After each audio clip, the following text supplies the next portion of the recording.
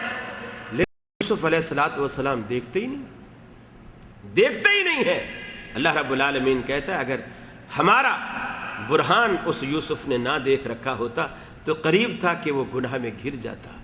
اللہ رب العالمین کا وہاں بھی سہارا اللہ ہی کا کام آیا، اور چونکہ یوسف علیہ السلام نے اس وقت اللہ رب العالمین کو پکارا، اللہ رب العالمین کو دعوت دی، اللہ نے کہا یوسف کیوں پریشان ہوتا ہے؟ ہمیں پکارتا ہے، ہم پر بھروسہ کرتا ہے، ہم پر تکیہ رکھتا ہے، اور پھر بھی یہ سوچتا ہے کہ ہمارا بھروسہ تجھے رائیگاں کر دے گا، تجھے بیکار کر دے گا۔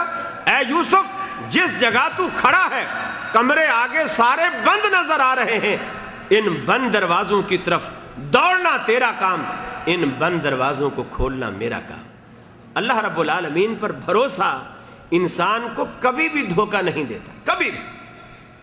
اور دیکھیے پار بھی ہو گئے، خواتین نے الزام لگایا، عزیز مصر نے بھی الزام لگایا، پھر بھی اللہ رب العالمین سے دعا کی، فرمایا رب السجن احب الی مما یدعوننی الیہ۔ اے الہ العالمین، جس غلاظت کی یہ مصر کی گندی عورتیں مجھے دعوت دیتی ہیں، اللہ رب العالمین اس محل میں رہنے سے، اس گندی دعوت کے ہونے سے مجھے جیل بہتر ہے۔ رب السجن احب الیہ، مجھے جیل زیادہ محبوب ہے اس شاہی محل سے جہاں دن رات مجھے گناہ کی دعوت دی جاتی ہے۔ الہ العالمین مجھے قید میں ڈال دیجیے۔ اس غلاظت سے بچنے کے لیے یوسف علیہ السلام نے اللہ رب العالمین سے جیل مانگی۔ جیل جانا بھی انبیاء کی سنت ہے، جیل جانا بھی انبیاء کی سنت ہے۔ اگر راہ حق میں، یہ نہیں کہ بھیڑیں چوری کر کے، بھینسیں چوری کر کے آدمی جیل جائے، یہ سنت نہیں ہے۔ سنت یہ ہے کہ راہ حق میں اگر آدمی کو جیل ملتی ہے تو یہ بھی سنت ہے انبیاء کی۔ ہمارے پیغمبر جناب محمد رسول اللہ صلی اللہ علیہ وسلم نے بھی شیب ابی طالب میں 3 سال کاٹے۔ یہ صرف یوسف علیہ السلام کی سنت نہیں، ہمارے پیغمبر کی بھی سنت ہے کہ راہ حق کا پہلو جو ہے وہ کسی طرح نہ چھوٹے، اور قدم قدم پر آدمی اللہ رب العالمین کو بھروسہ بنائے، بھروسہ رکھے اللہ رب العالمین کی ذات پر، اور اسی ذات کو سہارا بنائے تو اللہ رب العالمین اس کا ساتھ دیتا ہے۔ اب آپ دیکھیں یونس علیہ السلام دریا میں کشتی میں سفر کر رہے، لوگوں نے اٹھا کر کوڑا ڈالا، جب کشتی منجھدار میں پھنسی تو یونس علیہ السلام کے نام قرا نکلا اور دریا میں ڈال دیا. اب مچھلی کے پیٹ میں جا بیٹھے, مچھلی نے لقمہ بنا لیا, مچھلی کے پیٹ میں جا بیٹھے. اب اللہ کے سوا کوئی فریاد سننے والا نہیں. اور یونس علیہ السلام کے عقیدے کے مطابق اللہ کے علاوہ اور کوئی ذات بھی نہیں جسے پکارا جائے, جس سے مدد مانگی جائے, جس سے ہیلپ مانگی جائے, جس سے تعاون مانگا جائے. یہ ہمارے پیغمبر یونس علیہ السلام کا عقیدہ تھا اور تمام انبیاء کا یہی عقیدہ رہا ہے. ہمارے جناب محمد رسول اللہ صلی اللہ علیہ وسلم کا بھی یہی منہج تھا, ساری زندگی یہی مشن رہا. چنانچہ فرمایا وَظَنُّونِ ذَهَبَ مُغَاضِبًا فَظَنَّ لَن نَّقْدِرَ عَلَيْهِ فَنَادَى فِي الظُّلُمَاتِ. ہمارا پیغمبر یونس علیہ السلام ہم سے اجازت مانگے بغیر, ہم سے پوچھے بغیر اپنی بستی سے چل پڑا. وہ یہ سمجھا کہ شاید ہم اس بات پر قادر نہیں. وہ پار لگ جائے گا کشتی سے, کنارے لگ جائے گا, دریا پار کر جائے گا, لیکن انجام کار سے بالکل بے خبر. مچھلی نے لقمہ بنا لیا. فنادا فی الظلمات, اندھیروں میں رب العالمین کو پکارا. عربی کے اندر یہ جو جمع کا صیغہ ہے نا, 3 سے شروع ہوتا ہے. عام زبانوں میں جو ہے وہ 2 سے شروع ہوتا ہے, ایک واحد ہوتا ہے, ایک جمع ہوتا ہے. لیکن عربی میں ایک واحد ہوتا ہے, پھر تثنیہ ہوتا ہے, پھر جمع ہوتا ہے. یعنی ایک ہوتا ہے, 2 ہوتے ہیں, پھر 3 سے جمع شروع ہوتی. تو اللہ نے یہاں لفظ ظلمات کا استعمال کیا کہ یونس علیہ السلام نے اندھیروں میں پکارا. اندھیرا تو ایک ہی ہوتا ہے, لیکن قرآن نے کہا کہ یونس علیہ السلام نے اندھیروں میں اللہ رب العالمین کو پکارا. اگر قرآن مجید کے اس لطیف انداز پر غور کیا جائے تو ہمیں وہ 3 اندھیرے جس پر جمع کا اطلاق ہوتا ہے وہ سامنے آتے. ایک فرمایا سمندر کی گہرائی کا اندھیرا, رات کی سیاہی کا اندھیرا, شکم ماہی کا اندھیرا.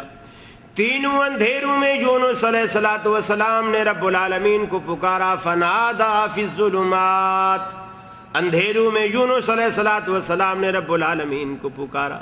میں پوچھتا ہوں جدہ میں رہنے والے مسلمانوں, ان تینوں اندھیروں میں یونس علیہ السلام کے لبوں پر کس کا نام آیا؟ کس کا نام آیا یونس علیہ السلام کے لبوں پر؟ اللہ کا نام آیا. قرآن کہتا ہے لولا انہ کان من المسبحین للبث فی بطنہ الی یوم یبعثون. اگر یونس کے لبوں پر ہمارا نام نہ آتا, اپنی اس مشکل میں یونس علیہ السلام میں نہ پکارتا, للبث فی بطنہ الی یوم یبعثون, قیامت تک یونس کو مچھلی کے پیٹ میں رکھتے اور ہمارے سوا کوئی اس کی دستگیری نہ کر سکتا. قیامت کا دن ہوتا, ساری کائنات میدان معاشر میں اپنی قبریں پھاڑ کر, قبروں سے نکل کر میدان معاشر میں آتی. اکیلا یونس مچھلی کے پیٹ کو پھاڑ کر, اکیلا یونس مچھلی کے پیٹ سے قیامت والے دن میدان معاشر میں آتا. لولا انہو کان من المسبحین, اگر یونس کے لبوں پر ہماری تسبیحیں جاری نہ ہوتی, ہمارا نام یونس علیہ السلام کے لبوں پر نہ آتا, اگر اپنی مشکل میں ہمیں نہ پکارتا. آج بھی کائنات کے دکھوں سے نجات پانے کا ایک ہی ذریعہ ہے, ایک ہی طریقہ ہے. اللہ رب العالمین پر بھروسہ کیجئے, اللہ رب العالمین پر تکیہ کیجئے, اللہ رب العالمین سے مانگیے. ساری دنیا کے سہارے جھوٹے, ساری دنیا کے سہارے عارضی, ساری دنیا کے سہارے وقتی, ایک رب العالمین کا سہارا ہے. ساری کائنات چھوڑ جائے گی, لیکن فرمایا کل من علیہا فان ویبقى وجہ ربک ذو الجلال والاکرام. ساری کائنات کو فنا کی تلوار نے ختم کر دینا ہے, باقی رہنے والی اللہ رب العالمین کی ذات ہے, وہی ایک ذات ہے. ساری کائنات پر دوام کسی کو رب العالمین نے عطا نہیں کیا, ساری کائنات پر فنا لازم ہے. بقا کا لزوم صرف اللہ رب العالمین کی ذات کے لیے مخصوص. پیغمبر بھی باقی نہیں رہیں گے, فرشتے بھی باقی نہیں رہیں گے, آسمان اور زمین بھی باقی نہیں رہیں گے. والسماوات مطویات بیمینہ, اللہ کہتا ہے یہ آسمان جو تمہیں اتنا بھاری بھرکم آسمان نظر آ رہا ہے, اللہ رب العالمین کے دائیں ہاتھ میں لپٹا ہوگا. کسی کو رب العالمین نے دوام نہیں بخشا. اللہ رب العالمین کی اپنی ذات کو دوام ہے. جب بھی بھروسہ کیجئے، جب بھی سہارا بنائیے، اللہ رب العالمین کی ذات کو سہارا بنائیے. یہ ایسا سہارا ہے کائنات میں سارے چھوڑ جائیں گے. کسی بھی مشکل میں، کسی بھی لمحے میں، کسی بھی گھڑی میں انسان آدھی رات کو اٹھ کر رب العالمین کو یاد کرنے بیٹھ جائے، بلکہ وہ نہ بھی یاد کرے اللہ رب العالمین کے بارے میں. رحمت عالم صلی اللہ علیہ وسلم فرماتے ہیں اگر بندہ رب العالمین کو نہ بھی یاد کرے، سوتا رہے، جاگتا رہے، کھیلتا رہے، کودتا رہے، لیکن ہر آدھی رات کے بعد رب العالمین آسمان دنیا پر نزول فرماتا ہے اور اپنے بندوں کو پکار پکار کے کہتا ہے حل من مستغفر، اے کائنات کے لوگوں رحمت پکارتی ہے، مجھے گناہگار چاہیے. اللہ رب العالمین آسمان دنیا پر نزول فرما کر کائنات میں اعلان کرتا ہے کوئی ہے گناہوں کا مارا جو گناہوں کی دلدل میں اتر چکا ہو، سیاہوں کی دلدل میں اتر چکا ہو، اس نے اپنا روح سیاہ کر لیا ہو، اپنی زندگی سیاہ کر لی ہو، اپنا دامن داغدار کر بیٹھا ہو. آج کوئی دیکھنے والا نہیں، اکیلے سے چپکے سے رات کے اندھیرے سے فائدہ اٹھاتے ہوئے میری جناب میں دو اشک ندامت کے بہاتے ہوئے، اپنا دکھڑا مجھے سناتے ہوئے تنہائی میں خلوت میں مجھے کہہ دے اللہم اغفر لی، میرے بندو میں بخشنے کے لیے آسمان دنیا پر آیا ہوں. ہے کوئی گناہگار جو مجھ سے بخشش مانگے؟ اے کائنات کے لوگوں تم میں کوئی بیمار ایسا موجود ہو، میں بیماروں کو شفا دینے کے لیے آسمان دنیا پر نزول فرما ہوں. کوئی ہے مریض، کوئی ہے بیمار جو مجھ سے شفا مانگے، میں اسے شفا دینے کے لیے تیار ہوں. کوئی بھوکا، کوئی پیاسا، کوئی لباس کا ضرورت مند، میں اسے لباس دینے کے لیے، اسے پانی پلانے کے لیے، اسے کھانا کھلانے کے لیے میں آسمان دنیا پر نزول فرما ہوں. کوئی ہے جو مجھ سے مانگے؟ رب العالمین سے نہ مانگو تو رب العالمین ناراض ہو جاتا ہے، کیونکہ رب العالمین کہتا ہے میری ایک ذات ایسی ہے من یتوکل علی اللہ فہو حسبہ. کائنات میں سارے سہارے چھوڑ جائیں گے، سارے سہارے چھوڑ جائیں گے. آپ دیکھتے نہیں جب دنیا میں موت کا فرشتہ ہماری چھاتی پر بیٹھ جاتا ہے، ہماری روح کو نکالتا ہے، پاؤں سے نرخرے تک جان کو لے آتا ہے. جب ہماری روح قفس عنصری سے پرواز کر کے جاتی ہے، انسان دنیا سے رخصت ہو جاتا ہے. بے جان لاش گھر میں رکھی ہے، تجہیز و تکفین کا اہتمام ہوتا ہے.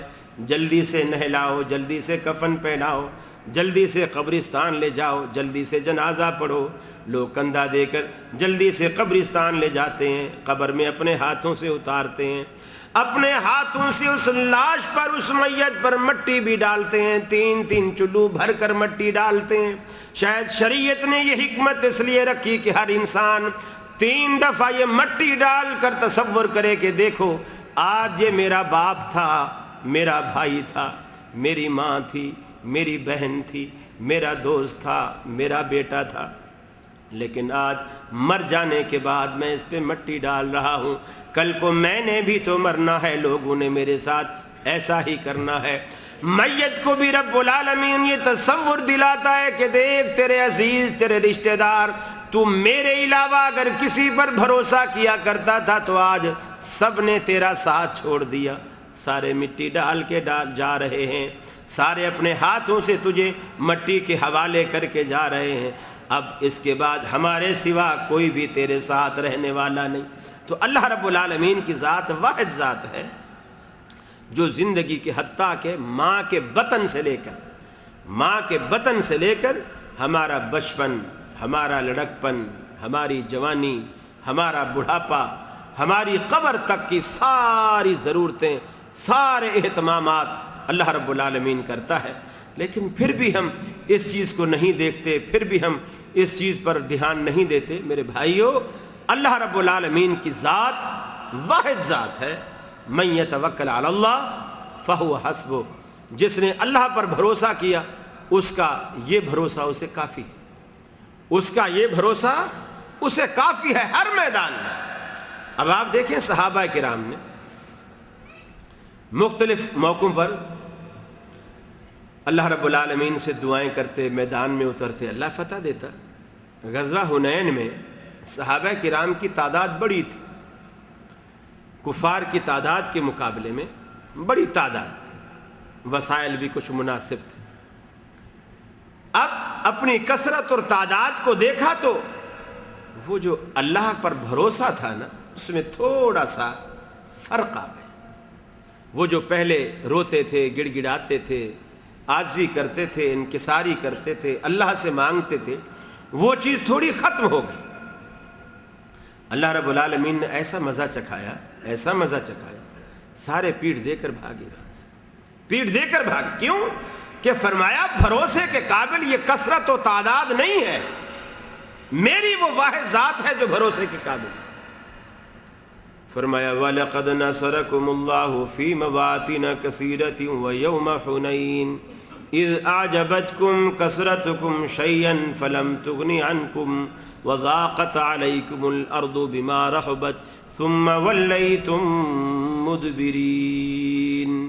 اے صحابہ کرام کی جماعت، بے شمار موقعوں پر میں نے تمہاری مدد کی، میں نے تمہاری نصرت کی، میں نے تمہاری تائید کی، خاص کر حنین کے موقع پر بھی۔ اذ اعجبتکم کثرتکم شیئا، جب تم نے اپنی تعداد کو، اپنی جماعت کو تم نے بڑا جانا، بڑا تعجب کیا، بڑا تمہیں یہ بات پسند آئی، ہم تعداد میں زیادہ ہیں، اور میرا نام لینا، مجھ پہ سہارا کرنا، مجھ پہ بھروسہ کرنا، تمہارے ذہنوں سے یہ بات نکل گئی۔ وہ عاجزی، وہ انکساری، وہ دعائیں جاتی رہیں جو تم قلت کے وقت کیا کرتے تھے، آج کثرت کے وقت تم مجھے بھول بیٹھے۔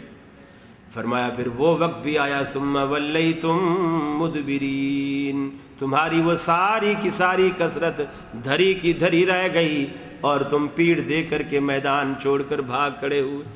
فَأَنزَلَ اللَّهُ سَكِينَتَهُ عَلَى رَسُولِهِ، پھر اللہ رب العالمین نے سب سے پہلے اپنا خاص سکینہ، وہ اطمینان، وہ رحمتوں کی برکھا اپنے پیغمبر پر اتاری۔ پھر بھی تمہارے بھی قدم پھر جمنے لگے، اللہ رب العالمین کی طرف سے سکینہ نازل ہوا۔ اللہ رب العالمین نے انزل جنودا لم تروہا، ایسے ایسے لشکر رب العالمین نے آسمانوں سے اتارے جن کو تمہاری نظریں دیکھنے سے قاصر تھیں، تم انہیں دیکھ نہیں سکتے تھے۔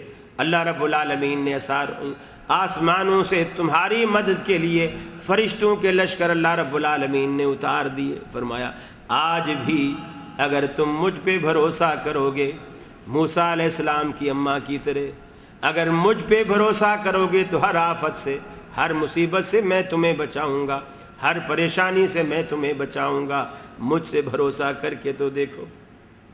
موسیٰ علیہ السلام بے سر و سامانی کے باوجود جادوگروں کا وہ لشکر جو مسلمان ہو چکا ہے اس کو لے کر کے جب دریا پار کرنے کی بات آئی، سارے کے سارے جادوگر کہنے لگے موسیٰ ہم تو مارے گئے، اِنَّا لَمُدْرَكُونَ، ہم تو دھر لیے گئے، پیچھے فرعون کی فوجیں ہیں، آگے دریا کی موجیں ہیں، ہم کدھر جائیں، ہم تو بیچ میں پھنس گئے، بیچ میں مارے گئے، ہم کہاں جائیں، اِنَّا لَمُدْرَكُونَ، ہم تو دھر لیے گئے، آج تو ٹکڑے ٹکڑے کر دیے جائیں گے، موسیٰ تو نے تو ہمیں مروا دی۔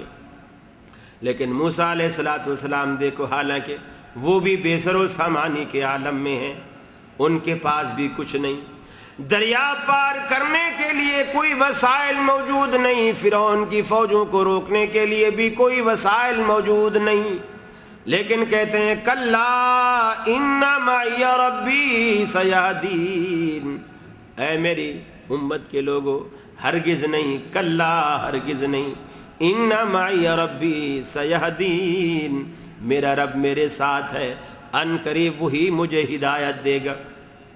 پیغمبر علیہ السلام کے دل میں اللہ رب العالمین پر بھروسہ، توحید اور ایمان کی پختگی اس حد تک ہے، بغیر بے سر و سامانی کے باوجود اللہ رب العالمین کے پیغمبر اپنی امت کو تسلیاں دیتے ہیں، کلا ان معی ربی سیہدین، ہمارا رب ہمیں ہرگز ضائع نہیں کرے گا۔ جب فوجیں بالکل قریب آ گئیں، اللہ رب العالمین نے موسیٰ علیہ السلام کے بھروسے کو اعتماد کو ٹھیس نہیں پہنچائی بلکہ اس بھروسے کو اور پختہ کیا۔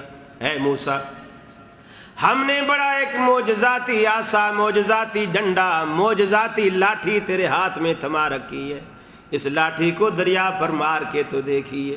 موسیٰ علیہ السلام نے لاٹھی دریا پہ ماری، سارے کے سارے دریا میں رب العالمین نے اتنے فراخ اور کھلے راستے بنا دیے۔ موسیٰ علیہ السلام کی فوج فوراً دریا پار کر کے پار ہو گئی۔ اللہ رب العالمین نے کہا موسیٰ رکیے، اپنی قوم کو بھی روکیے، یہی تو وہ منظر دیکھنے والا ہے۔ آپ جلدی سے پار کر کے دشمن کے خوف سے مڑ کر، دشمن کے خوف سے بھاگ کر نہ جائیے، بلکہ ذرا رک کر پیچھے مڑ کے دیکھیے کہ اب میں رب کیا کرتا ہوں، اب مجھ پر بھروسے کا مزہ بھی تو دیکھو۔ موسیٰ علیہ السلام کی فوج کو روکا گیا، اور یہ فطرتاً، دیکھیے ایک سانپ ہے نا، کوئی چیز ہے، اگر آپ کے گھر کے اندر گھس آئے یا اسی مسجد میں آ گیا اور کوئی نیچے خانچہ ہو، کوئی ایسی جگہ ہو، وہاں چھپ جائے تو نمازی نماز پڑھنے نہیں آئیں گے۔ فطرت ہے انسان کی، یار ادھر اس مسجد میں سانپ آیا تھا اور وہ پکڑا ہی نہیں گیا، پھر مارا ہی نہیں۔ انسان کو یہ ڈر رہتا ہے، گھر میں سانپ گھس آئے تو سپیرے کو بلاتے ہیں، بھی اس کو نکال، اس کو پکڑ۔ جب تک وہ ہماری آنکھوں کے سامنے نکل نہ آئے، یا ہماری آنکھوں کے سامنے مارا نہ جائے، یا ہماری آنکھوں کے سامنے پکڑا نہ جائے، تب تک وہ انسانی خوف جو ہوتا ہے وہ نہیں جاتا۔ اللہ رب العالمین نے وہ موسیٰ علیہ السلام کی وہ جو ڈری ہوئی قوم تھی نا، چونکہ ایک عرصے تک فرعون کے مظالم سہے ہیں، نفسیاتی طور پر ایک ڈر تو تھا، ایک خوف تو تھا، اب وہ ڈر اللہ رب العالمین اس ڈری ہوئی قوم سے نکالنا چاہ رہا ہے، چونکہ انہوں نے دیکھا تھا ہمارے گھروں میں فرعون جیسا سانپ آ گیا ہے، لیکن مرا ہوا نہیں دیکھا، گھستا ہوا دیکھا ہے لیکن مرا ہوا نہیں دیکھا۔ اللہ رب العالمین نفسیاتی طور پر ان کے ذہنوں سے وہ خوف اب نکالنا چاہ رہا ہے۔ موسیٰ اب رک جائیے، ان کو بھی روکیے، اور ان کا رخ آپ پیچھے دریا کی طرف کر دیجیے، ڈرنے کی ضرورت نہیں ہے۔ اب دیکھیے کہ ان کا دشمن ان کی آنکھوں کے سامنے اپنی آخری سانسیں کیسے لیتا ہے۔ اللہ رب العالمین نے ان کی آنکھوں کے سامنے نہ صرف فرعون کو بلکہ اس کے پورے لشکر کو غرق ہوتے ہوئے اس بنی اسرائیل جو بزدل قوم تھی اس کو دکھایا، اس قوم کو دکھایا کہ دیکھو تمہارا دشمن اب مر چکا ہے، اب تمہیں ڈرنے کی ضرورت نہیں، خوف کھانے کی ضرورت نہیں۔ اور ایسے موقع پر بھی اس فرعون نے اللہ رب العالمین کو اب پکارا۔ بہت سارے لوگوں کو رب اسی وقت یاد آتا ہے جب موت کا فرشتہ سامنے آتا ہے، اور سچی بات ہے پھر وہ ایسا وقت ہوتا ہے جب توبہ کے دروازے بند ہو چکے ہوتے ہیں۔ اس نے کہا، قرآن مجید کہتا ہے، اس نے کہا آمنت انہ لا الہ الا الذی آمنت بہ بنو اسرائیل وانا من المسلمین، کہ میں ایمان لاتا ہوں اس رب کے ساتھ جس رب کے ساتھ بنی اسرائیل ایمان لے آئی ہے، اور میں مسلمانوں میں سے ہوتا ہوں۔ اللہ رب العالمین نے کہا الآن وقد عصیت قبل وکنت من المفسدین، اے بے ایمان، اے فسادی، تو اس سے پہلے کتنے بڑے بڑے فساد کر چکا ہے، اب تو ایمان لایا ہے۔ جب بنی اسرائیل کے کلیجے ٹھنڈے کرنے کا وقت آیا ہے، اب تو کہتا ہے کہ میں بچ نکلوں؟ نہیں، آج تو تیری لاش پانی میں ہی رہے گی، اور پھر پانی میں نہیں رکھیں گے تاکہ کل کو تیرے ماننے والے یہ نہ کہیں کہ پہلے زمین پہ حکمرانی کرتا تھا، نعوذ باللہ اب اوپر چلا گیا ہے۔ نہیں، تیری لاش دنیا کے سامنے رکھیں گے، قیامت تک رہتی دنیا تک۔ فَالْيَوْمَ نُنَجِّيكَ بِبَدَنِكَ لِتَكُونَ لِمَنْ خَلْفَكَ آیَةً، تاکہ جو بعد میں آنے والے لوگ ہیں ان کے لیے تو نشانی بن جائے۔ اور لوگ آج بھی مصر کے عجائب گھر میں فرعون کی لاش رکھی ہے، جن لوگوں کو مصر جانا ہو اور اس لاش کا وہ یہ نظارہ دیکھ سکتے ہیں، قرآن مجید کی حقانیت کی یہ کتنی بڑی دلیل ہے۔ آج تک اس کی لاش موجود ہے، اللہ نے رکھی ہوئی ہے۔ دنیا دیکھے، یہ خدائی دعوے کرتا تھا، آج دیکھو بالکل بے گور و کفن پڑا ہے، آج اس کی لاش بے گور و کفن پڑی ہے، لوگوں کے لیے عبرت کا نشان بن چکی ہے، بے روح ہے، بے جان ہے۔ ڈاکٹروں کے رحم و کرم پر ہے، اگر وہ مثالیں نہ لگائیں تو اس میں کیڑے پڑ جائیں، یہ خدائی دعوے کرنے والا ہے۔ لیکن ہماری ذات موت، ہمارے رب العالمین کی ذات موت سے پاک، نیند سے پاک، اونگ سے پاک، کھانے سے پاک، پینے سے پاک، ہر کمزوری سے پاک۔ جب آپ کہتے ہیں نا سبحان اللہ، اس کے معنی ہی یہی ہوتے ہیں کہ دنیا میں کمزوری کا کوئی بھی نام، کوئی بھی چیز کمزوری کی موجود ہے، سبحان اللہ کے معنی یہ ہے کہ ایسی ذات کہ کمزوری کا کوئی بھی پہلو، عیب کا کوئی بھی پہلو اس ذات کے اندر نہیں ہے۔ ہر کمزوری، ہر عیب سے وہ ذات پاک ہے، اور وہ صرف اللہ ہی کی ذات ہے۔ اور جب وہ ذات ہر کمزوری سے، ہر عیب سے پاک ہے تو پھر بھروسے کے بھی تو وہی قابل ہے نا، جس میں کوئی عیب نہیں، جس میں کوئی کمزوری نہیں۔ اب آپ دیکھیے دنیا میں آپ کسی پر بھروسہ کرتے ہیں کہ جی یہ مالدار آدمی ہے، سیٹھ آدمی ہے، مجھے جب بھی کوئی مشکل، کوئی ضرورت پیش آتی ہے یہ ہیلپ کرتا ہے، یہ مدد کرتا ہے اور میری ہیلپ کر دیتا ہے اور میرا کام ہو جاتا ہے۔ لیکن ایسا ہو سکتا ہے کہ آپ کسی وقت اس کے پاس جائیں کہ بھائی میرا یہ پریشانی ہے، یہ تکلیف ہے، میری ذرا ہیلپ کر دیجئے، اور وہ کہے کہ بھائی ٹھیک ہے تم یہ کہتے ہو، لیکن اس وقت سچی بات یہ ہے میرا اپنا ایک بچہ ہاسپٹل میں ہے، دوسرے بچے کی میری شادی ہے، اور اس طرح کے دو چار وہ اپنی ضرورتیں بتا کر وہ تعاون کرنے سے انکار کر سکتا ہے کہ میری یہ حاجت ہے، میری یہ حاجت ہے، جب تک مجھے حاجت نہیں تھی میں تیری مدد کرتا رہا، اب میری اپنی ضرورتیں میرے سامنے۔ اور ایسا ہو سکتا ہے اب آپ کسی سے کہیں کہ یار آپ ہر مہینے ہمارے گھر کا راشن دیا کرتے تھے، اللہ نے آپ کو بڑا نوازا ہے اور میں وہی امید لے کر تمہارے پاس آیا ہوں، میرا کاروبار نہیں ہے، میرا بزنس نہیں ہے۔ وہ آگے جواب دے کہ ٹھیک ہے، جب تک اللہ رب العالمین نے مجھے بڑا پرافٹ دیا تھا، بڑا نوازا تھا، میں دیتا تھا۔ اب یہ ہے کہ گزشتہ کئی مہینوں سے میرے کاروبار میں کافی خسارہ آیا ہے اور بالکل کاروبار کا بٹھا بیٹھ چکا ہے، اب گھر کا خرچہ چلانا بھی مشکل ہو رہا ہے، بس سفید پوشی کا بھرم رکھتے ہوئے ہم کسی کے آگے ہاتھ نہیں پھیلا رہے، ورنہ حالت ایسے ہی ہے۔ اب وہ اپنی ضرورتیں سامنے رکھے گا، آپ کا تعاون نہیں کرے گا۔ لیکن اللہ نے، آپ دیکھو، اللہ رب العالمین نے اپنی ذات کے لیے کوئی بھی ضرورت نہیں رکھی، اور شاید اس میں یہی حکمت ہے کہ میرا بندہ کبھی بھی میرے دروازے پر آ کر اپنی ضرورت پیش کرے تو اللہ رب العالمین کو اپنی ضرورتیں یاد نہ آئیں، اس لیے کہ وہ ضرورتوں سے پاک ہے۔ اللہ الصمد، اللہ بے نیاز کے معنی یہ ہے کہ ساری کائنات کو اس کی ضرورت ہے مگر اس کو کسی کی ضرورت نہیں، اس کو کسی کی ضرورت نہیں ہے۔ کوئی اس کو مانے اپنے بھلے کے لیے، کوئی نہ مانے اپنے نقصان کے لیے، اس کی خدائی میں، اس کی ربوبیت میں، اس کی الوہیت میں، اس کی حاکمیت میں، اس کی خالقیت میں کوئی فرق نہیں آتا۔ اگر ہم سارے کے سارے مسلمان ہو جائیں اور سارے اللہ کے حضور سجدہ کرنے لگ جائیں، اس کی شان نہیں بڑھے گی، اور سارے نعوذ باللہ ہم کافر ہو جائیں، انکار کر دیں، اس کی شان نہیں گھٹے گی، ہم اپنی عاقبت خراب کریں گے۔ ساری کائنات کا وہ داتا ہے اور وہی سہارے کے اور بھروسے کے لائق اور قابل ہے، اور اسی ذات کا بھروسہ ہمیشہ ہونا چاہیے۔ اور اگر اس ذات کا بھروسہ ہم نے چھوڑ دیا، یقین مانیے کائنات میں پھر ایسا کوئی مضبوط سہارا نہ دنیا میں اور نہ آخرت میں۔ لوگ کہتے ہیں کہ ایک صاحب، پیر صاحب گئے تو بیوی، ذرا کسی مرید کی بیوی سمجھدار تھی، دیندار تھی، اس نے فوراً پردہ کیا، سامنے بھی نہیں آئی، مصافحہ بھی نہیں کیا۔ حالانکہ دیکھو رسول اللہ صلی اللہ علیہ وسلم، اما عائشہ صدیقہ رضی اللہ تعالیٰ عنہ فرماتی ہیں، رسول اللہ صلی اللہ علیہ وسلم کے ہاتھ نے کبھی کسی عورت کے، جو کہ آپ سے جیسے بیوی ہیں ان کے علاوہ، کبھی آپ نے کسی سے مصافحہ نہیں کیا، آپ کے ہاتھ نے کسی عورت کو چھوا تک نہیں۔ رسول اللہ صلی اللہ علیہ وسلم سے بڑھ کر کائنات میں کوئی پیر ہے؟ کائنات میں کوئی پیر و مرشد آپ کی ذات سے بڑھ کر، آپ سے زیادہ تقوی والا، آپ سے زیادہ اللہ سے ڈرنے والا کائنات میں کوئی ہے؟ نہیں ہے۔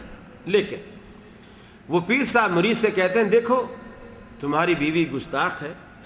اب یہ پیر صاحب آئے ہیں, پیر صاحب سے پردہ کر ملنے بھی نہیں آئی, مصافحہ بھی نہیں کیا. باقی مریدنیاں پاؤں دبا رہی ہیں, ٹانگیں دبا رہے ہیں. یہ تو پاؤں دبانا تو دور کی بات ہے, مجھے دیکھنے بھی نہیں آئی, نہ اپنی شکل دکھائی. اب قیامت والے دن جب پل صراط سے پار کرنے کا وقت ہوگا, میں وہیں پاس کھڑا ہوں گا اور اپنے مریدوں کو پل صراط سے پار کروا رہا ہوں گا اللہ میاں سے سفارش کروا کے. یہ جب شکل ہی نہیں دکھائے گی تو مجھے پتا کیسے چلے گا یہ میری مریدنی ہے؟ میں بخشواؤں گا کیسے اسے؟ پل صراط کیسے پار کراؤں گا؟ یہ لوگوں کے عقیدے ہیں, یہ لوگوں کے عقیدے ہیں میرے بھائیوں. اللہ تبارک و تعالیٰ کے رسول کے بارے میں ام عائشہ فرماتی ہے, ایک دن میں گھر میں بیٹھی تھی, رات کا وقت تھا, اور میری آنکھوں سے کچھ آنسو آ گئے جہنم کے تصور سے, خوف سے. اللہ کے رسول آئے اور پوچھا ما یبکی کہ یا عائشہ, عائشہ کیوں روتی ہو؟ کس بات نے تجھے رلایا ہے؟ تیری آنکھوں میں آنسو جب محبت ہوتی ہے نا, جس سے محبت ہوتی ہے انسان اس کو روتا ہوا دیکھ نہیں سکتا. رسول اللہ صلی اللہ علیہ وسلم کو بھی حضرت عائشہ سے بے پناہ محبت تھی, اور حضرت عائشہ اس کا حق بھی رکھتی تھی, چونکہ وہ دینداری, وہ تقوی, قرآن مجید کی مفسرہ, قرآن مجید کی حافظہ, حدیثوں کی محدثہ, بے شمار پیچیدہ مسائل بڑے بڑے جلیل القدر صحابہ حضرت عائشہ صدیقہ رضی اللہ تعالی عنہا سے جا کر سمجھا کرتے تھے. اللہ نے بڑا درک عطا کیا تھا, اللہ کے رسول کو بڑی محبت. آج آنکھوں میں آنسو دیکھے تو اللہ کے رسول بھی بے قرار ہو گئے. ما یبکی کہ یا عائشہ, ایسا کیوں روتی ہو, کیا بات ہے؟ عرض کی اللہ کے رسول بس یہ جو دوزخ کا تصور اور خیال آیا, رونا آ گیا. اللہ کے رسول ذرا ایک بات بتائیے, حل تذکرون اہلیکم یوم القیامت یا نبی اللہ. اللہ کے رسول کیا قیامت والے دن اللہ رب العالمین جب قیامت برپا کرے گا, اپنا میزان لگائے گا, انصاف کرے گا, ترازو لگائے گا, نام اعمال دے گا, وزن کرے گا, اعمال تولے گا, اس وقت حل تذکرون اہلیکم, کیا آپ اپنے اہل خانہ کو یاد رکھیں گے؟ یہ تو پل صراط کے پاس کھڑا ہو کر مریدنیوں کو پار کروا رہا ہے نا. ام عائشہ اللہ کے رسول سے پوچھتی کہ آپ بھی اپنے امتیوں کو, اپنے گھر والوں کو ایسے ہی پار کروائیں گے؟ آپ نے فرمایا اما فی ثلاثت موات لا یذکر احد احدا. عائشہ, قیامت والے دن, قیامت کی ہولناکیوں میں رب العالمین نے 3 مقامات ایسے رکھے ہیں, لا یذکر احد احدا, کوئی بھی کسی کو یاد نہیں کرے گا, حتیٰ کہ میں بھی نہیں. میں بھی اپنے اہل خانہ کو, عائشہ تو بھی مجھے بھول جائے گی, قاسم, طاہر, طیب بھی مجھے بھول جائیں گے, میں کسی کو یاد نہیں رکھ سکوں گا. اما فی ثلاثت موات لا یذکر احد احدا, کوئی کسی کو یاد نہیں کرے گا. ایک فرمایا عند المیزان عند الصراط, ایک جب رب العالمین ترازو لگائے گا, نام اعمال تولے گا, ساری کی ساری کائنات خوف کے عالم میں ہوگی. آج نہ معلوم میرے ساتھ کیا ہونے والا ہے, میرا نیکیوں کا پلڑا جھکنے والا ہے یا بدیوں کا پلڑا. کیوں؟ اس لیے کہ فرمایا فَأَمَّا مَنْ ثَقُلَتْ مَوَازِينُهُ فَهُوَ فِي عِيشَةٍ رَاضِيَةٍ وَأَمَّا مَنْ خَفَّتْ مَوَازِينُهُ فَأُمُّهُ هَاوِيَةٌ. جس کی نیکیوں کا پلڑا بھاری ہو گیا, اللہ رب العالمین اس کو اس کی پسند کی زندگی عطا کرے گا. ایسی زندگی رب العالمین عطا کرے گا. وَلَكُمْ فِيهَا مَا تَشْتَهِي أَنفُسُكُمْ وَلَكُمْ فِيهَا مَا تَدَّعُونَ. فرمایا جس چیز کا رب العالمین نے تم سے وعدہ کیا وہ تو ملے گی سو ملے گی, لیکن وَلَكُمْ فِيهَا مَا تَشْتَهِي أَنفُسُكُمْ, جس کو تمہارے نفس چاہیں گے رب العالمین تمہیں مرضی کا مالک بنا دے گا. جنتوں میں جو مانگو گے وہ ملے گا, جو چاہو گے ملے گا, ہر چیز رب العالمین. نام اعمال کے تلنے کے وقت کوئی کسی کو یاد نہیں کرے گا. دوسرا فرمایا جب پل صراط سے گزرنے کا وقت ہوگا, یہ بھی ایسا خوف و ہراس ہوگا کہ فرمایا اس خوف و ہراس میں نفس و نفسی کا عالم ہوگا, کوئی کسی کو یاد نہیں کرے گا. یہ پیر مرید کیا یاد رکھیں گے جب اللہ کا رسول اپنے اہل خانہ کو بھول جائے گا؟ آپ سے بڑھ کر پھر کائنات میں اور کون ہے جو یاد رکھے؟ کون ہے جو یاد رکھے؟ ایسے لوگوں کے لیے پھر ایسے ہی ایک مریدنی تھی، بڑی سمجھدار، اللہ نے توحید کی دولت سے نوازا تھا۔ اس کو خاوند نے کہا میں تو جا رہا ہوں کھیتوں میں، پیر صاحب نے ٹائم دیا تھا ظہر تک آ جائیں گے، انشاءاللہ میں بھی آ جاؤں گا، اور اگر میرے سے پہلے آ جائیں تو خدمت کرنا، ناراض کر کے نہیں چھوڑنا، یہاں سے راضی کر کے جائے۔ پیر صاحب ہیں، اگر ان کے دل سے کوئی آہ نکل گئی، کوئی بد دعا نکل گئی تو ہمارا تو بیڑا غرق ہو جائے گا۔ اب وہ چلے گئے کھیت میں، پیچھے سے پیر جی آ گئے گھر میں۔ اب مریدنی ہے، اس پیر جی نے کہا کہ وہ ہمارے مرید کہاں ہیں؟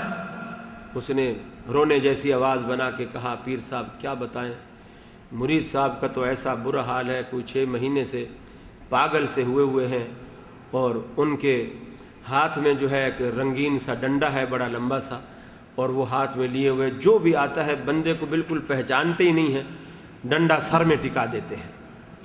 اب کہاں ہے؟ اب کہاں ہے؟ بولے بس وہی پاگل پن کے دورے میں نا ڈنڈا لے کے گھر سے باہر نکلے ہوئے ہیں۔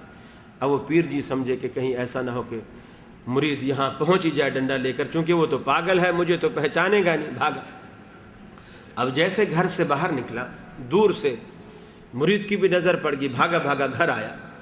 اس نے کہا بیگم لگتا ہے تو نے پھر وہی اپنی وہابیوں والی بات کی ہے، شرارت کی ہے، پیر جی ناراض ہو کے گئے ہیں، لگتا ہے تم نے بٹھایا ہی نہیں۔ اس نے کہا نہیں، میں نے تو بہت بٹھایا، میں نے تو یہ بھی کہا بیٹھو میں سیویاں ابالتی ہوں، دیسی گھی ڈالوں گی، یہ کروں گی وہ کروں گی، بڑا کہا میں نے۔ وہ کہنے لگے کہ نہیں، یہ جو کمرے میں وہ جو دیوار کے پاس رنگین ڈنڈا کھڑا ہوا ہے نا، پیر جی کہنے لگے بس میرے کو یہ دے دو، میں بس جاتا ہوں۔ اس نے کہا تو نے ڈنڈے کی خاطر پیر جی کو ناراض کر کے بھیجا ہے یہاں سے، چلو میں دے کر آتا ہوں۔ اب ڈنڈا ہاتھ میں لیا اور پیچھے بھاگ پڑے۔ پیر جی ڈنڈا لیتے جاؤ، پیر جی کو تو بات یاد آ گئی کہ وہ مریدنی صحیح کہتی تھی، یہ پاگل ہو گیا، اور رنگین ڈنڈا بھی واقعی وہی ڈنڈا بھی اس کے ہاتھ میں ہے۔ اب وہ کہہ رہا ہے پیر جی رکو، خدا کے لیے ڈنڈا لیتے جاؤ ڈنڈا۔ اب وہ گھوڑا اور دوڑائے، یہ پیچھے اور بھاگے، وہ اور دوڑائے۔ ایسے لوگوں کے ساتھ پھر ایسے ہی ہونا چاہیے میرے بھائیوں۔ یہ جو رنگین ڈنڈے والے پیر ہوتے ہیں نا، لاتوں کے بھوت باتوں سے نہیں مانتے، ان کو پھر ایسے ہی سیدھا کیا جانا چاہیے۔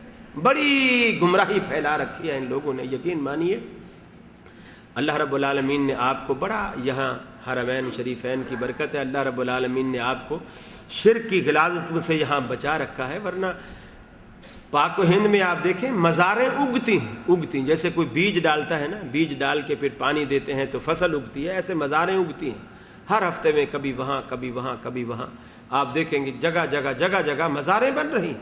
اور اس طرح لوگ اللہ رب العالمین کا بھروسہ، اللہ پر توکل، خدا رب العالمین کا سہارا یہ لوگوں کے دلوں سے ختم ہو۔ لوگ ڈرتے ہیں، خوف کھاتے ہیں انہی لوگوں سے ڈرتے ہیں، اگر ہم نے یہ نہ کیا تو یہ ہو جائے گا، یہ نہ کیا تو یہ ہو جائے گا، پیر عبد القادر جیلانی کے نام کی 11ویں نہ دی تو پتہ نہیں بھینس مر جائے گی، بچہ مر جائے گا، یہ ہو جائے گا وہ ہو جائے گا۔ اور پھر اللہ رب العالمین بھی ان کے عقیدے کے مطابق، عقائد کے مطابق کچھ ان کے ساتھ ویسا ہی سلوک کرتا ہے۔ اب اس نے اس مہینے 11ویں نہیں دی، ذہن میں خوف پیدا ہو گیا کہ میں نے دودھ بانٹا نہیں ہے اور کہیں ایسا نہ ہو میری بھینس ہی مر جائے، اتفاق سے بھینس مر گئی۔ اب وہ شرک میں اور پختگی، دیکھا میں نے 11ویں نہیں دی تھی نا، اب دیکھو اللہ رب العالمین کی نافرمانی ساری عمر کرے، نماز نہ پڑھے، روزہ نہ رکھے، حج نہ کرے، کبھی خوف دل میں نہیں آئے گا پتہ نہیں میرا بچہ مر جائے، میں مر جاؤں، مجھے کوئی بیماری اللہ رب العالمین لگا دے۔ جو قادر مطلق ہے، جو ایسا کرنے پر قادر ہے، اس کی نافرمانیاں کر کے ہمیں خوف نہیں آتا۔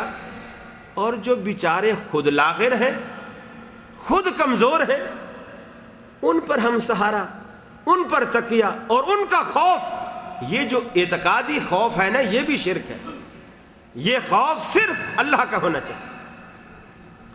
کہیں نخل مرکز کی چھاؤں میں سجدے، شرک کس طرح پھیل رہا ہے، کہیں نخل مرکز کی چھاؤں میں سجدے، کہیں مرنے والے کے پاؤں میں سجدے، اشاروں میں سجدے، نگاہوں میں سجدے، یہاں اور وہاں خانقاہوں پہ سجدے، یہ قبہ پرستی کے پامال سجدے، مزاروں پہ جا جا کے ہر سال سجدے، مزاروں پہ جاتے ہو بہرے سفارش، جو خود سو چکے کیا سنیں گے گزارش، جو مائل بخواب اجل ہو چکے ہیں، لحد میں جو آرام سے سو چکے ہیں، جو کروٹ بدلنا نہیں جانتے ہیں، انہیں آپ مشکل کشا مانتے ہیں۔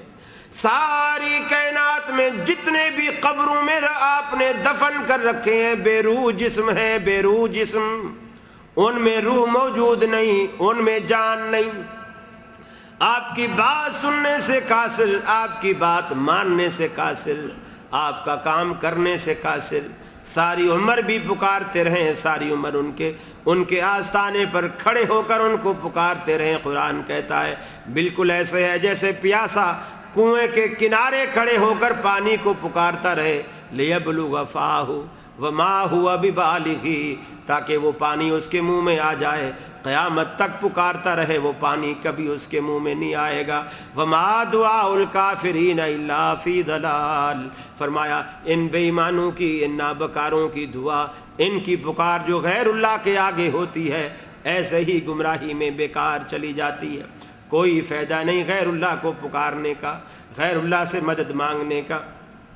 یہ بے روح مجسمے تمہارا کچھ بھی نہ کرنے پر قادر ہے، نہ کچھ بگاڑنے پر قادر ہے، نہ اذیت دینے پر قادر ہے، نہ تمہیں راحت بخشنے پر قادر ہے۔ بے روح جسم، بے روح مجسمے کچھ بھی نہیں کر سکتے، ان کے ہاتھ میں رب العالمین نے کچھ بھی نہیں رکھا۔ اگر ان کے پاس کچھ ہوتا تو اللہ کی قسم یہ کائنات میں کون ہے جو دنیا سے اٹھنا چاہے، مرنا چاہے؟ اگر ان کے ہاتھ میں کچھ ہوتا تو یہ خود مرتے ہی کیوں؟ یہ مرتے ہی کیوں؟ اگر ان کے ہاتھ میں کچھ ہوتا تو مرتے ہی کیوں؟ رسول اللہ صلی اللہ علیہ وسلم کے اپنے ہاتھوں میں ابراہیم آپ کے بیٹے نے دم توڑا اور آپ نے کچھ بھی نہیں کر سکے۔ آپ نے فرمایا ان بفراقک لمحزونون یا ابراہیم، اے ابراہیم تیری جدائی کا، تیرے جانے کا، تیرے چلے جانے کا، رخصت ہونے کا ہمیں بہت صدمہ ہے، اور اس کے سوا ہم کر بھی کیا سکتے؟ آپ کی روح کو پیغمبر علیہ السلام روک نہیں پاتے، آپ کے ہاتھوں میں دم توڑا۔ تو کائنات میں اور کون ہے؟ یہ جو میرے بھائیوں، یہ جو اعتقادی خوف اور اعتقادی ڈر لوگوں نے بٹا رکھا ہے، اور شرک کی اتنی قسمیں ہو چکی ہیں۔ صرف یہ قبروں اور مزاروں کا شرک نہیں رہا، بلکہ لوگوں نے یہ جو پتھروں اور لکڑیوں کے بت تھے وہ ختم ہو گیا۔ اب لوگوں نے اپنے دلوں میں تصوراتی بت رکھے، تصوراتی۔ دل کے آئینہ میں ہے تصویر یار، جب ذرا گردن جھکائی دیکھ لی۔ ہم نے تیرے ملنے کی ترکیب یہ سوچی ہے، دل میں ہی بنا لیں گے چھوٹا سا صنم خانہ۔ لوگوں نے دلوں میں صنم خانے بنا رکھے ہیں، محبوب کی شبیہیں دلوں میں لیے پھر رہے ہیں، عشق رسول کے نعرے لگاتے ہیں، لیکن ساری زندگی محبت رسول سے خالی ہوتی ہے، ساری زندگی سنت رسول سے عاری ہوتی ہے، سنت رسول کا ان کی زندگی سے ذرا بھر بھی تعلق نہیں ہوتا۔ اور میں اکثر کہا کرتا ہوں یہ عشق رسول جو ہے، اتنا یہ نعرہ، یہ دعویٰ اور یہ لفظ لوگ نام رکھتے ہیں عاشق رسول، عاشق رسول نام رکھتے ہیں، یہ اتنا گندا لفظ ہے، حالانکہ عشق عربی کا لفظ ہے۔ اس کے باوجود پورے قرآن مجید میں اور پورے حدیث کے ذخیرے میں اللہ نے اور نہ رسول اللہ صلی اللہ علیہ وسلم نے اس لفظ کو محبت کے معنوں میں کہیں استعمال نہیں کیا، لیکن انسان کرتے ہیں، اس لیے کہ یہ بدنام زمانہ لفظ ہے اور یہ پاکیزہ اور مقدس رشتوں پر نہیں بولا جا سکتا۔ میں آپ سے سوال کرتا ہوں، بیٹی کا رشتہ مقدس رشتہ ہے، ماں کا رشتہ، بہن کا رشتہ مقدس اور پاکیزہ رشتہ ہے، لیکن کیا کوئی شخص پاکستان ہو، انڈیا ہو، بنگلہ دیش ہو، جدہ ہو، دنیا کا کوئی خطہ ہو جہاں مسلمان ہوں، غیرت والے ہوں، اس کے ہوش و حواس ٹھکانے ہوں، کوئی شخص کسی سے کہے گا کہ یار تجھے کیا بتاؤں، مجھے میری بیٹی سے عشق ہو گیا؟ کوئی کہے گا؟ اور اگر کوئی جرت کر کے کہہ بھی دے، ایمانداری سے بتائیے، معاشرہ اس کو پھولوں کے ہار پہنائے گا یا جوتے مارے گا؟ کیا خیال؟ جوتے مارے۔ کیوں؟ اس لیے کہ ماں، بیٹی، بہن یہ مقدس رشتے ہیں، پاکیزہ رشتے ہیں، اور ان پاکیزہ رشتوں کے لیے ہمارا معاشرہ بدنام زمانہ لفظ کا اطلاق گوارا نہیں کرتا، تو کیا رسول اللہ صلی اللہ علیہ وسلم کا جو اپنی امت کے ساتھ اور ایک امتی کا اپنے پیغمبر کے ساتھ جو رشتہ ہے، یہ رشتہ اتنا بھی مقدس نہیں جتنا ماں بہن اور بیٹی کا رشتہ مقدس ہے، کہ جس لفظ کو آپ اپنی بیٹی کے لیے، ماں کے لیے، بہن کے لیے استعمال کرنے میں آر محسوس کرتے ہیں، اس گندے اور بدنام اور پلید لفظ کو رسول اللہ صلی اللہ علیہ وسلم جیسے پاکیزہ اور مقدس رشتے کے لیے استعمال کرتے ہیں۔ کیا یہی محبت ہے؟ کیا یہی سنت کا دعویٰ اور یہی اظہار محبت ہے؟ میرے بھائیوں، یہ سب ڈھونگ ہے، یہ سب ڈھونگ ہے۔ رسول اللہ صلی اللہ علیہ وسلم نے محبت کی ایک ہی نشانی بتلائی، ایک نشانی، فرمایا من احب سنتی فقد احبنی، من احب سنتی فقد احبنی۔ یہ نہیں فرمایا کہ جس نے من احبنی فقد احب سنتی، یہ نہیں فرمایا کہ جس نے مجھ سے محبت کی اسے میری سنت سے پیار ہوگا، یہ نہیں فرمایا، بلکہ اس کا الٹ فرمایا من احب سنتی، جس کو میری سنت سے پیار ہوگا فقد احبنی، اسے مجھ سے پیار ہوگا۔ معیار ہی اللہ تبارک و تعالیٰ کے رسول نے معیار ہی بالکل الگ رکھا، اہل سنت کے پہچاننے کا معیار ہی الگ ہے۔ میرے بھائیوں، اہل سنت کے بورڈ لگانے سے، اب زہر کی بوتل ہو، آپ اوپر روح افزا لکھ دیں تو وہ روح افزا ہو جائے گا، لیبل لگانے سے کچھ نہیں ہوتا۔ زہر تو زہر ہے، زہر تو زہر ہے، لیکن دنیا میں یقین مانیے دین کے ساتھ وہ مذاق کیا جا رہا ہے، الامان والحفیظ، دین کے ساتھ اس قدر مذاق۔ باہر بورڈ لگا ہے اہل سنت والجماعت، اور اندر پہلی صف سے لے کر آخری صف محراب تک آپ دیکھیں گے پوری مسجد کے اندر، پورے مدرسے کے اندر سنت نام کی کوئی چیز نہیں ملے گی۔ پہلے گھسیں گے کونے میں ایک چھابڑا سا ٹوکری سی رکھی ہوئی ہوگی، اس میں چٹائیوں والی ٹوکریاں رکھی ہوئی۔ یہ کون سی سنت ہے؟ چٹائیوں والی پھٹی ہوئی، کہیں سے وہ کھجور کے تن کے نکلے ہوئے، کہیں سے کٹے ہوئے، کہیں سے، اور چونکہ ہر بندہ، اور پاکستان میں تیل بھی بہت لگاتے ہیں لوگ نا، اب وہ تیل سے کالی سیاہ ہوئی ہوئی، پھر وہاں یہ اے سی سسٹم نہیں ہے نا، اے سی میں تو پھر بھی کمرہ، مسجد، مدرسہ وہ بند رہتا ہے تو زیادہ دھول مٹی اندر نہیں آتی، وہاں تو بجلی بھی بڑی مہنگی ہے اور اے سی ہم چلا بھی نہیں سکتے چونکہ پھر بل زیادہ آتا ہے۔ آپ کو اللہ رب العالمین نے اس مصیبت سے بھی نجات دے رکھی ہے، یہ اللہ رب العالمین کا بڑا کرم ہے، بڑا احسان ہے اللہ رب العالمین کا۔ تو دھول مٹی بڑی آتی، اب تیل لگا ہوا، پھر دھول مٹی آ کے اوپر جم گئی، اب وہ ٹوپیاں پہن کے اللہ تبارک و تعالیٰ کے حضور آ کے کھڑے ہو جاتے ہیں، اور پھر دلیل کیا دیتے ہیں جی؟ قرآن میں اللہ نے فرمایا ہے خذوا زینتکم عند کل مسجد، جب بھی تم اللہ کے گھروں میں مسجد میں آؤ تو زینت کی چیزیں اپنا لیا کرو۔ تو کیا زینت اسی چٹائی کی میلی کچیلی ٹوپی میں رکھی ہوئی؟ ایمانداری سے بتائیے، آپ میں سے کوئی آدمی کبھی بھی زندگی میں وہ ٹوپی پہن کے سسرال گیا؟ چونکہ سسرال واحد گھر، واحد جگہ ہے جہاں داماد یہ کوشش کرتا ہے کہ میں خوبصورت سے خوبصورت لگوں، ٹھیک ہے، خوبصورت سے خوبصورت لگوں، میری ساس بھی مجھے دیکھے تو خوش ہو جائے، سسر بھی دیکھے تو خوش ہو جائے، سالیاں بھی دیکھیں تو خوش ہو جائے۔ آدمی کوشش کرتا ہے کہ میں اچھا لگوں، تو جب یہ زینت کی چیز ہے، یہ خوبصورتی کی چیز ہے، تو کبھی کوئی سسرال پہن کے کیوں نہیں گیا؟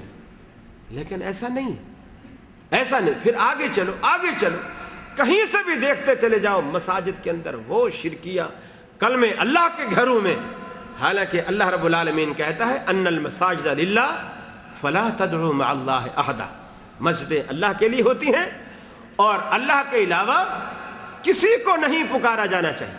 میں ایک چھوٹی سی مثال دیا کرتا ہوں، آپ جب گھر بناتے ہیں، آپ نے بنگلہ بنایا، فلیٹ بنایا، ہر بندے کی کوشش ہوتی ہے میرے مکان پر میرے نام کی تختی لگے۔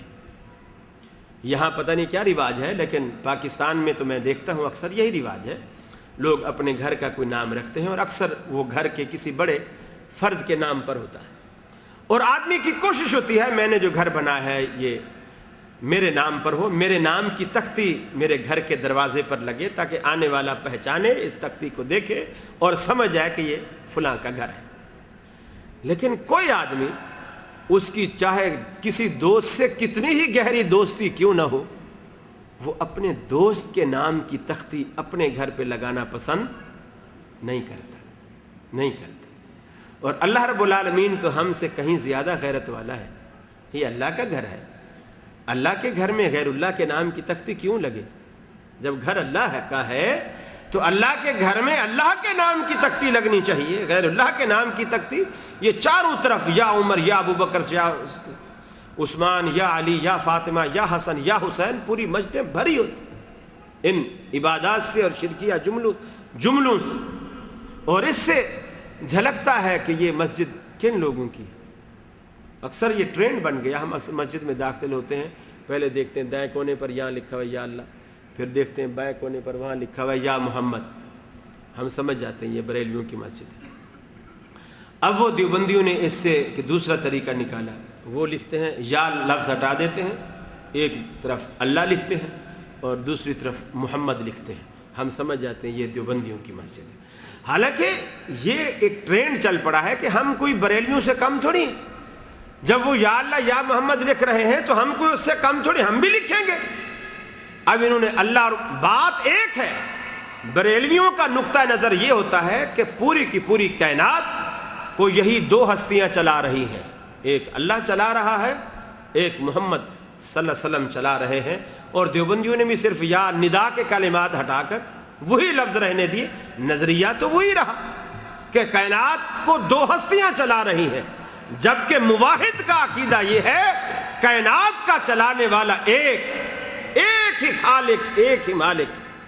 فرمایا لو کان فیہما آلہۃ الا اللہ لفسدتا, اگر اس زمین میں آسمان میں ایک اللہ کے سوا زیادہ اللہ ہوتے, زیادہ معبود ہوتے تو پوری کائنات میں فساد برپا ہوتا. ایک خدا کہتا میں ابھی رات لاؤں گا, دوسرا کہتا نہیں میں دن لاؤں. ایک کہتا کہ میں آج دن ہونے ہی نہیں دوں گا, رات ہی رہے گی. دوسرا کہتا نہیں میں تو آج رات ہونے ہی نہیں دوں گا, دن ہی رہے. ایک کہتا مجھے اس نے آج نماز نہیں پڑھی, اس کو بھوکا رکھنے کا خیال ہے. دوسرا کہتا میں تو اس کو پیٹ بھر کے کھلاؤں گا. فساد ہی فساد. میرے بھائیو, کائنات کی چیزوں پر آپ غور کیا کریں, تخلیق کردہ چیزوں پر آپ غور کیا کریں تو اللہ رب العالمین اس کائنات میں بھی پہچانا جاتا ہے. کائنات کی چھوٹی چھوٹی چیزوں پر بھی آپ غور کریں, یہ کائنات کی چھوٹی چھوٹی چیزیں بھی آپ کو درس توحید دیتی ہیں. یہ کھلی کتاب ہے پوری کائنات, کھلی کتاب. امام شافعی رحمۃ اللہ علیہ کے ہاتھ میں کسی نے انڈا دیکھا اور ان سے پوچھا کہ اے امام شافعی آپ نے ساری عمر انڈے کھائے ہیں یا اللہ کو بھی پہچانا ہے؟ امام شافعی رحمۃ اللہ علیہ نے فرمایا اسی انڈے سے تو مجھے اللہ کی پہچان ملی ہے. میں نے جب اس پہ غور کیا, یہ بند انڈا, اس کو کہیں سے سوراخ نہیں, کہیں سے روشن دان نہیں, کچھ بھی نہیں, نہ باہر سے کوئی چیز اندر جا سکتی ہے نہ اندر سے کوئی چیز باہر آ سکتی ہے. ایک مخصوص درجہ حرارت پر جب اس کو ہیٹ ملتی ہے تو 20-22 دنوں کے اندر سے اس کے اندر چونچ بنتی ہے, آنکھیں بنتی ہیں, پنجے بنتے ہیں, ٹانگ بنتی ہے, جسم بنتا ہے, پر بنتے ہیں. پھر ایک جیتی جاگتی مخلوق اس مردہ انڈے میں سے چونچ مار کر اس خول کو توڑ کر باہر نکلتی ہے. تو مجھے پہچان ہوئی کہ کائنات کا چلانے والا کوئی ہے, اس کائنات کا چلانے والا کوئی ہے جو اس کائنات کا مالک ہے, خالق ہے, رازق ہے. اس سے مجھے پھر وہ بچہ جب انڈے سے باہر آتا ہے, کوا کہیں سے آئے تو فوراً بھاگ کر اپنی اماں مرغی کے پروں کے اندر چھپ جاتا ہے. وہ کسی اسکول نہیں گیا, یونیورسٹی نہیں گیا, کالج نہیں گیا, اس نے نہیں پڑھا, اس کو کسی نے نہیں سکھایا کہ یہ تیرا دشمن ہے, لیکن فطری طور پر دشمن کو دشمن سمجھ رہا ہے.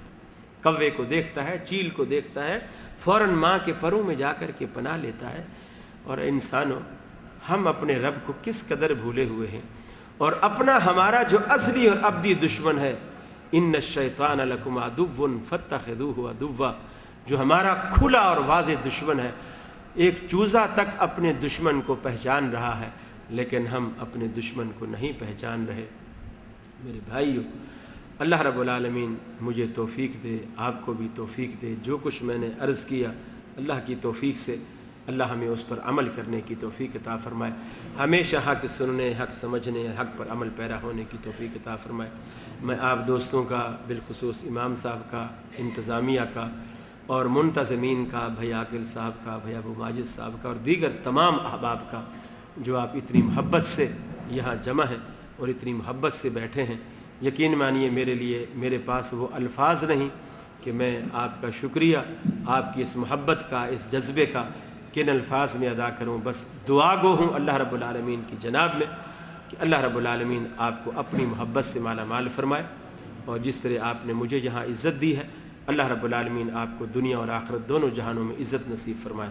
وآخر دعوانا الحمدللہ رب العالمین، السلام علیکم۔ جزاکم اللہ خیر، احسن الجزاء۔ حضرات تشریف رکھیں، ابھی کچھ وقت ہے، میرے خیال سے 10-15 منٹ، سوال و جواب اگر ہوں گے تو وہ پیش کر دیے جائیں گے شیخ کی خدمت میں۔ البتہ آپ اس سے پہلے کہ یہاں سے تشریف لے جائیں،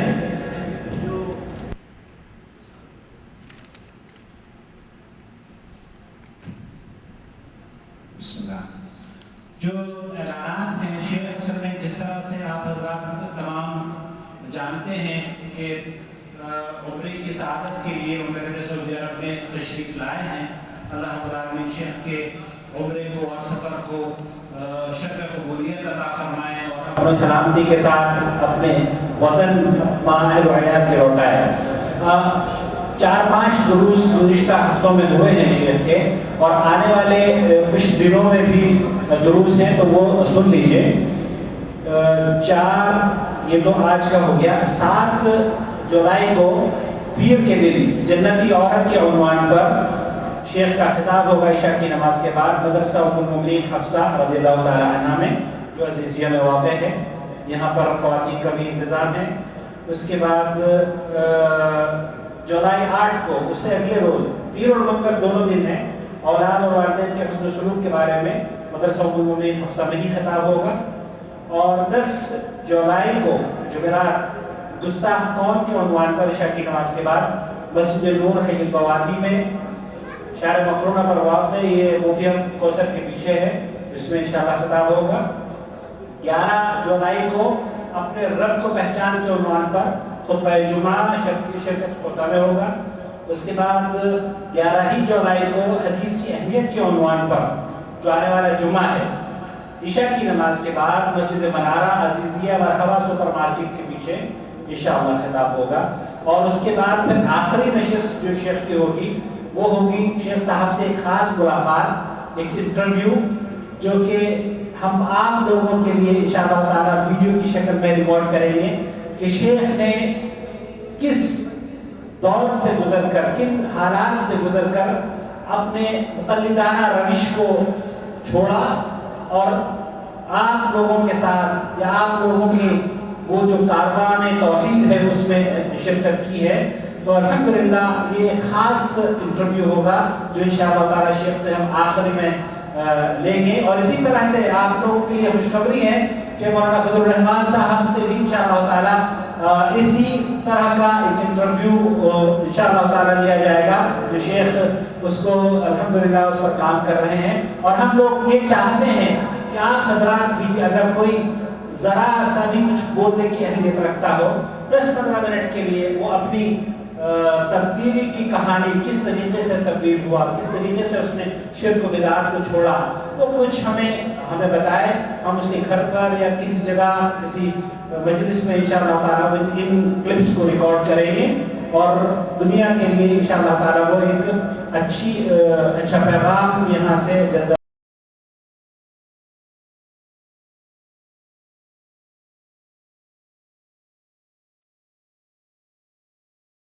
الدعوة نور وضاء تجلو ظلمات الحيران منهج خير الناس جميعا لا يبلى عبر الأزمان الدعوة نور وضاء تجلو ظلمات الحيران منهج خير الناس الناس جميعا لا يبلى عبر الأزمان. فالحكمة تكسو دعوتنا والرحمة فيها